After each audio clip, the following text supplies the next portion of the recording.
Ke informasi berikutnya, Polres Metro Jakarta Selatan menetapkan Abdul Rahman sebagai tersangka pembunuhan terhadap istrinya di rumah mereka di Jalan Kelapa Puan Jagakarsa, Jakarta Selatan. Cemburu yang dipendam sejak 5 tahun lalu melatar belakangi tersangka tega menghabisi nyawa sang istri. Setelah melalui serangkaian penyelidikan, Satreskrim Polres Metro Jakarta Selatan akhirnya menetapkan Abdul Rahman sebagai tersangka dalam kasus pembunuhan terhadap istrinya Maisaroh. Polisi menemukan sejumlah bukti keterlibatan tersangka, mulai dari bercak darah korban pada pakaian yang dikenakan hingga jejak karat besi pada tangannya. Akhirnya pria berusia 70 tahun ini tak bisa mengelak dan mengakui seluruh perbuatannya. Kepada penyidik, tersangka mengaku sudah merencanakan pembunuhan sejak 5 tahun lalu. Tersangka mengaku cemburu terhadap istrinya yang diduga berselingkuh dengan pria lain. Bapak dari 3 anak dan 6 cucu ini membunuh istrinya menggunakan linggis hingga tewas di tempat. Untuk mempertanggungjawabkan perbuatannya, polisi menjerat tersangka dengan pasal berlapis, pembunuhan berencana dan undang-undang tentang KDRT dengan ancaman hukuman maksimal pidana mati. Dari beberapa saksi dan hasil olah TKP, kita jadikan bahan untuk melakukan pemeriksaan terhadap terduga pelaku, dan terduga pelaku memberikan keterangan dan membenarkan bahwa yang bersangkutan telah melakukan pembunuhan kepada korban. Adapun bukti-bukti pendukung yang lain yang menguatkan sebagai pelaku adalah yang bersangkutan atau saudara AR, yaitu ditemukan bercak darah di baju, kemudian juga ditemukan bekas besi berkarat di telapak tangannya, dan ditemukan beberapa bukti-bukti yang lain. Peristiwa pembunuhan terhadap nenek Maisaroh diketahui Selasa lalu.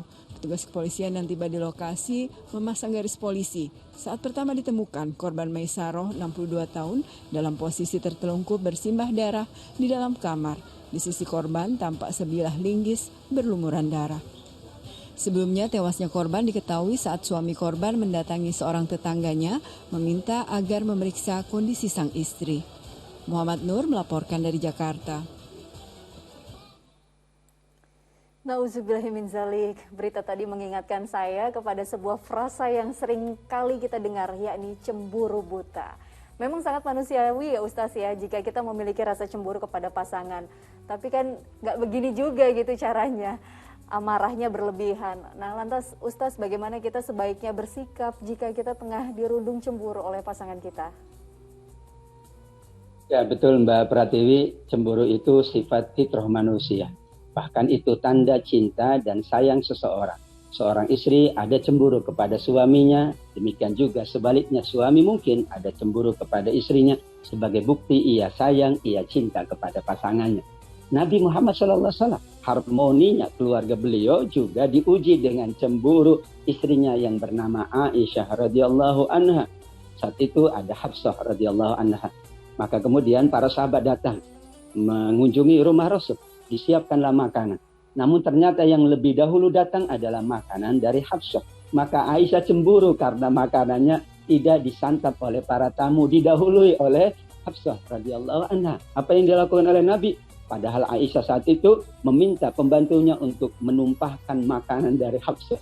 Tapi Nabi tersenyum dan mengatakan kepada para tamunya, sahabatnya, wahai sahabatku, ibu kalian sedang cemburu. Tersenyum Nabi. Kemudian diambillah makanan yang jatuh. Kemudian dipersilakan tamunya untuk mengkonsumsi yang masih utuh.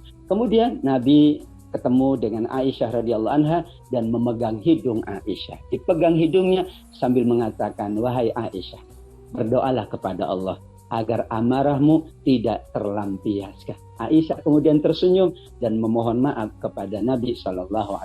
Para ulama mengatakan inti dari kecemburuan adalah pada sikap bijaksana, kelapangan, dan tentu seseorang yakinlah percaya sepenuhnya kepada pasangannya. Seorang suami percaya sepenuhnya kepada istri, istri percaya sepenuhnya kepada suami. Karena dahulu ia ikat hubungan rumah tangga itu dengan landasan kepercayaan yang utuh.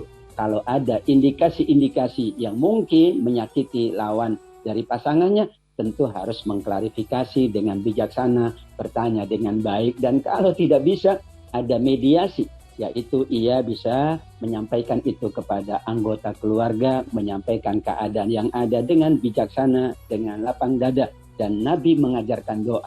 Doa itulah yang diajarkan kepada Aisyah. Ya Allah, hamba memohon dihilangkan cemburu yang berlebih-lebihan. Allahumma inni a'udzubika min dayusin tudil. Cinta yang berlebih-lebihan, cemburu yang berlebihan, sampai menafikan fakta yang ada dan cenderung seseorang melampiaskan amarahnya bukan sesuai dengan tuntunan Nabi Sallallahu Alaihi Wasallam. Masya Allah, sungguh manis ajaran Nabi Muhammad kepada Aisyah ketika Aisyah dilanda cemburu. Semoga kita bisa mengilhami sunnah Rasul.